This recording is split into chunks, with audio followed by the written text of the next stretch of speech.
looking for a antibiotic for compulsive behavior. I've reached a boiling point. I called my CVS neighborhood store and told them my temperature is 98 degrees. I put my head inside my freezer just to get some relief, but I guess it didn't have an everlasting effect, cause the moment that I pulled it out I started to sweat. Now I wish they had an antidote for cognitive stress. Maybe I'll move to Alaska, build an igloo and rest. Inside my head is 98 degrees. Oh my God, what you want from me?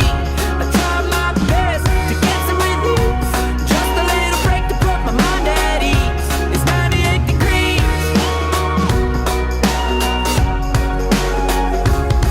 Inside my head is 98 degrees. Oh my God, what you want from me? I tried my best to get some relief, just a little break to put my mind at ease.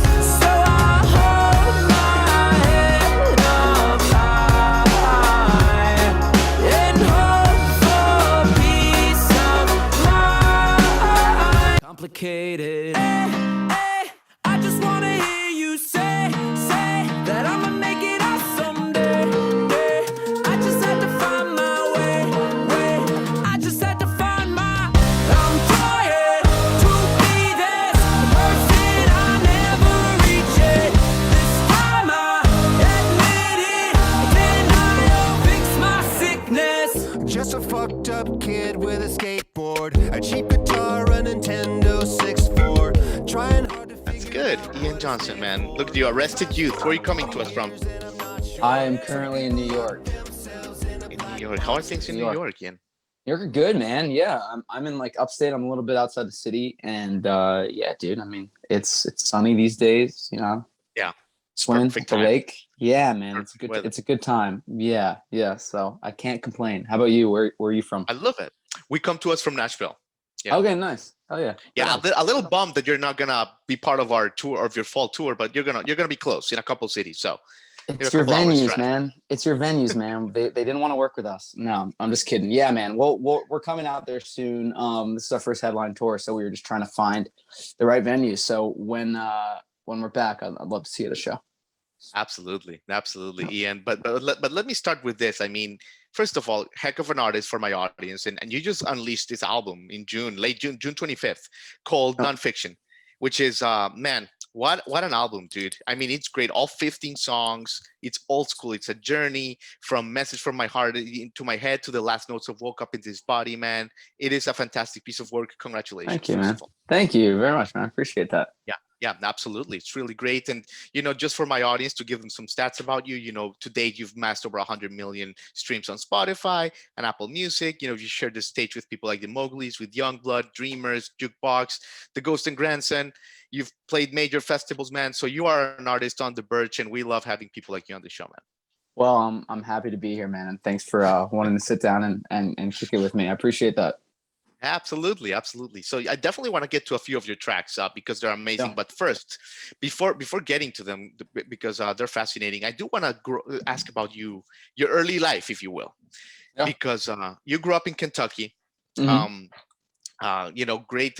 We love Kentucky. It's close to Nashville. A lot of influence, bourbon, and the whole thing. But Sorry. I'm curious about your early life, right? Like, do you come from a musical family, Ian? Yeah, my siblings are actually pretty musical. I have an older brother, Ryan, who, as you know, is titled Yeah. on the album. He was a great drummer and violinist and pianist. So he was actually always the musical one. Ironically, it wasn't me. My sister, Brianna, younger sister, was a great singer. And again, it's ironic because I was never really the quote unquote artist growing up. They were more musically inclined than me. So it's funny how I obviously ended up having a career in music. But yeah, my family is definitely musical. I'd say they have a good taste in music too. We listened to a lot of stuff growing up, from rock to hip hop to reggae to psychedelic rock. It was all over the place. So I think that kind of helped create a very what's the word? Just kind of eclectic taste in my music selection for sure. Yeah, absolutely. And how did you start writing, Ian? Because obviously you started writing songs when you were 15, but what about that gap? The gap from 15 till now? No. From like when you were a child, Oh, because man, like you're so good with your words, I didn't man. write. Yeah, thank you, man. I've always liked writing in general. It didn't start as music, right? Fourth grade, I think I won the young authors competition, which was just for like short stories. Yeah. So storytelling and writing has always kind of been one of my strong suits as just a kid and a person. So when I got into music, that was kind of my felt like my way in. I didn't think I had the greatest voice. I didn't think I had, Sure. knew everything, and so what I reverted to was, well, I can tell a story and I can say stuff, in a unique way that maybe captured some people's attention. So that Yeah. writing has always been my way, and I've been writing forever. Music started obviously when I was early on in high school. Yeah. I love it. I love it. And when people listen to your stuff for the first time, they're gonna what my listeners will find out is really deep lyrics, but sonically, they're gonna find a really interesting, unique sound, and it definitely has elements of, Sugar Ray, Third Eye Blind in there. So it made perfect sense, in research when it came across that these were some of your influences. It Hmm. just made all the sense in the world. Yeah. What do you remember about this time, in the '90s when you were discovering these like blends of rock and pop? You know, so I grew up in an interesting household. I grew up. I moved to Louisville, Kentucky when I was 8, but for the first 8 years of my life, I grew up in upstate New York, close to where I am now. And um, my parents were very alternative, so I didn't. All I had was the music. Sorry, my dog is barking here, but all I Okay. had was the music. I didn't get to watch TV till I was like 12, so I didn't see MTV. I wasn't seeing these artists in the flesh. I wasn't seeing the things they were doing with their look and their show. My mom allowed us to get the cassettes and get the CDs. So my Right. experience with the 90s music was really just the music. It was just the Mhm. sonics. And that's, why I think why, my ear is really tuned toward the production side of things too. Love it. I wasn't really consuming it as like a watcher. I was really just consuming the music as a listener. Yeah. So that definitely inspired my sound for sure. I love that. I love that, Ian. But, Yeah. and interesting about your stories, when we talk to these child prodigies or people who found their purpose early on, but in your case, I mean, you seem to also have like a bright future in business, if you will, in corporate. Um, Yeah. Yeah. tell us a little bit about that. Like, were you, Yeah. because, you had a great job at Budweiser Corporation. You turned it Yep. down basically Yep. for the music. Yep. Was that a scary time for you? Yeah, I don't know if it was scary, man. I think I was a little ignorant at the time. So I think if I really knew how hard it was going to be, I think I'd be. They say ignorance is bliss. I don't doubt that. I think if I knew how much of a hustle it was going to be to keep pulling this off, maybe I would have. Who knows? But it wasn't scary. It was uncertain, but I loved music, man, and I believed that it was gonna. There was so much purpose and so much value in it, right? For me, it felt like just something that I was willing to give my life for, like truly, like really give it all up for it. And I remember, I don't know who ever said it, but I remember a quote that has always stuck with me. And like when people reach out, they want to do music and they wonder, well, how do you go about it? Yada yada yada. Like I always relay the quote because I think it's such a potent quote. And it was, someone, I forget who it was, but the idea was, don't do music because you want to do music. Do music because you have to do music. Mm, And that really stuck with me because it is, man. You got to be willing to put the music above everything because it's a hustle, man. And yet, yeah, every day is uncertain. That's life, but music and building a career, it really feels that way. It really feels intensely uncertain at all times yeah, from a sustainability standpoint, from a economical standpoint, from a business standpoint, from a creativity standpoint. So sure.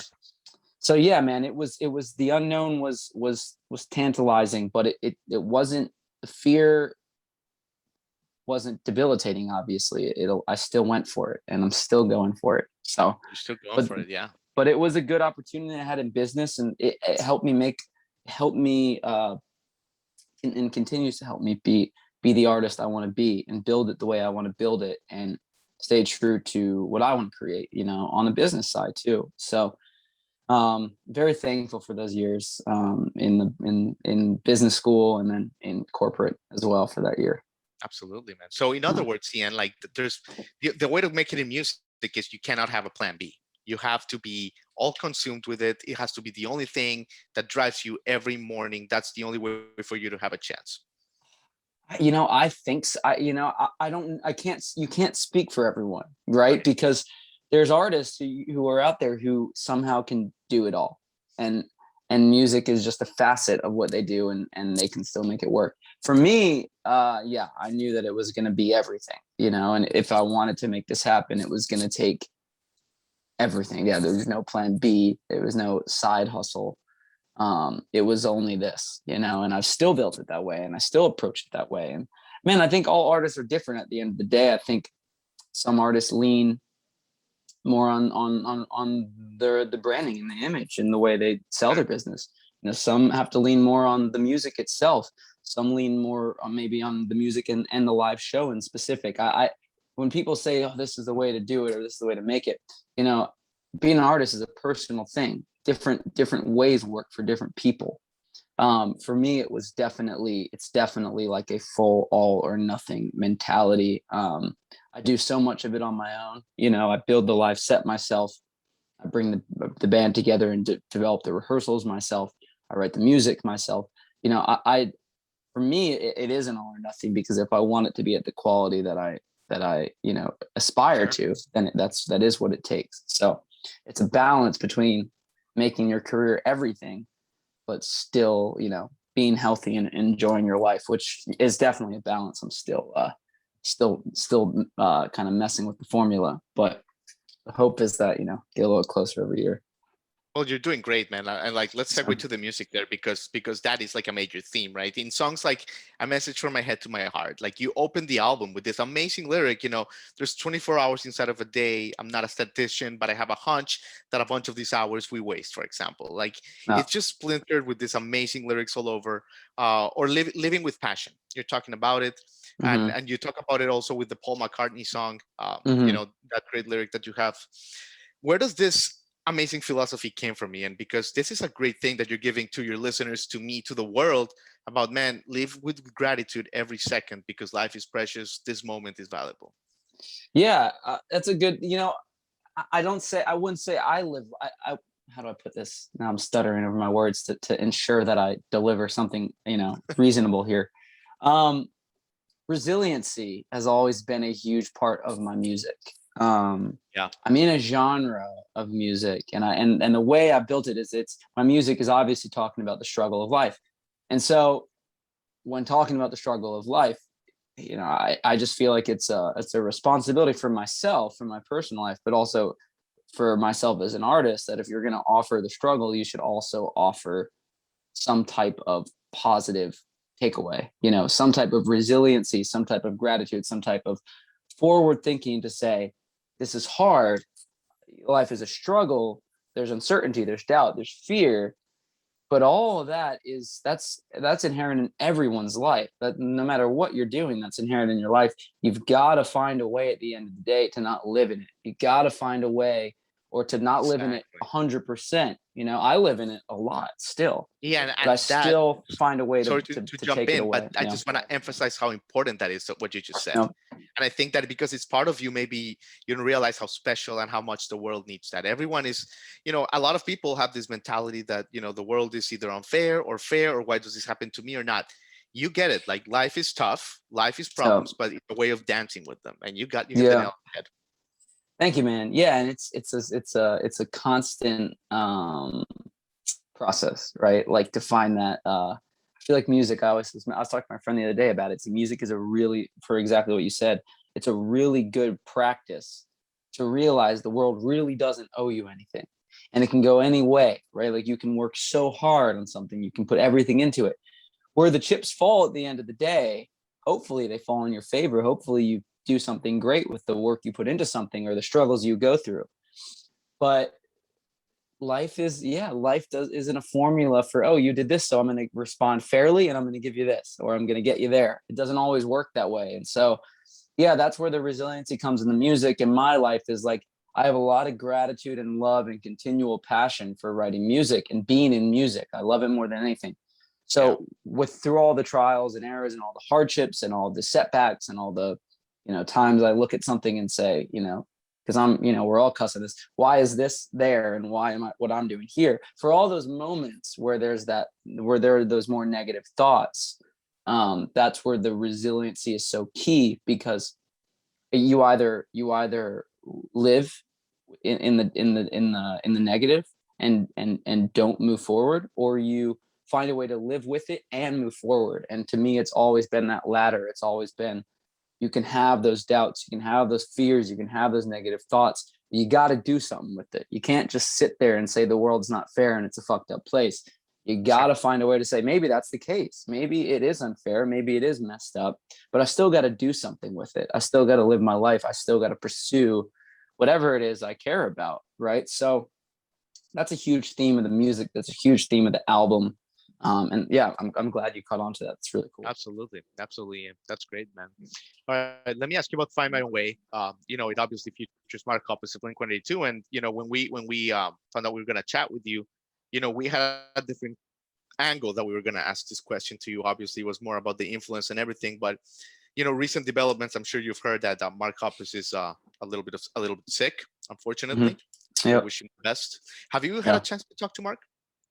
Since that, no, I haven't. And man, I know for a fact he's a resilient guy. He has obviously a great sense of humor. It seems like he's approached it and put it out there gracefully and with goodwill. And so I think myself and the world included just wishes him the best and hopes he pulls through and gets better. I mean, it's tough. It's really tough. Yeah. Yeah, absolutely. There's not much to say there. We just wish there's not. There's really not. Just the best. Yeah, send the best. To him. The whole world's rooting for you, Mark. Absolutely, man. Well, listen, you've said it all, but I want to ask you about your great running discipline, right? Because a lot of us, we try to run, man. We do have marathons, and then we quit, and then we start again. And you do 8 miles every single day, Ian. That is awesome. What is how do you do it on the tough days? Because I'm not talking about the days that you have 8 hours of sleep and that you ate well the day before, but how do you do it the days that you feel like crap, that the weather sucks, and that all the variables are against you going off for an 8-mile run? Yeah. It's gonna sound cheesy, but the answer is 100% gratitude. I love running. So I have so much energy. I have a lot of anxiety, a lot of physical anxiety. It's not even just mental anxiety. I'm just an energetic, anxious person by physical trait. I wake up early and I got energy pretty much no matter what.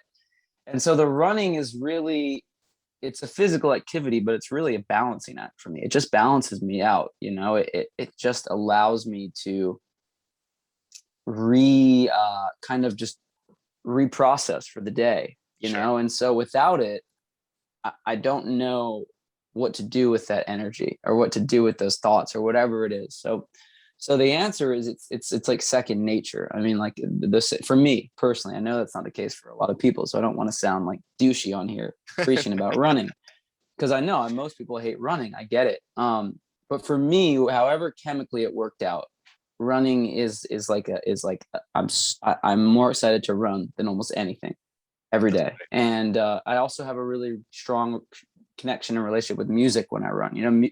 When I run, it's time for me also to connect with an artist that I'm loving, or maybe it's my own live set that I'm working on, and I run through it and I work through the structure of it. It's a really personal time for music as well, and for nature, and for just connecting to. You want to talk about that resiliency? It's really a time to connect back to that resiliency. And I say gratitude because there's a lot of people, especially to talk about Americans, we have so many injuries. For a lot of people, it's not even feasible to run once you hit 30. You've got a back issue, or you've got, a leg issue, or you've got an injury. And I could never imagine, not being able to wake up and run. So the answer is every day I wake up and I can run, I'm going to run, because you never know, I'll never know. There could be a day where something happens where I can't run. So no matter if it's raining, whatever, I'm gonna use that day for sure. Unbelievable. Ian Johnson, you have said it all, my friend. What an album, what an artist, and what a soul, what an inspiring soul, what a message that you're carrying within you. And can't wait for you to go out on tour and just preach the gospel, man. That's gonna be epic shows. I appreciate it, man. And hopefully you can make one soon. We'll be in Nashville at some point, but Absolutely. I'd say in this next year, I'd love to see you. There's a ticket with your name on it. So let me know. I appreciate it, man. Thanks so much. Yeah, of course, dude. All right. Good talking to you. Chat soon. See you, man. Bye.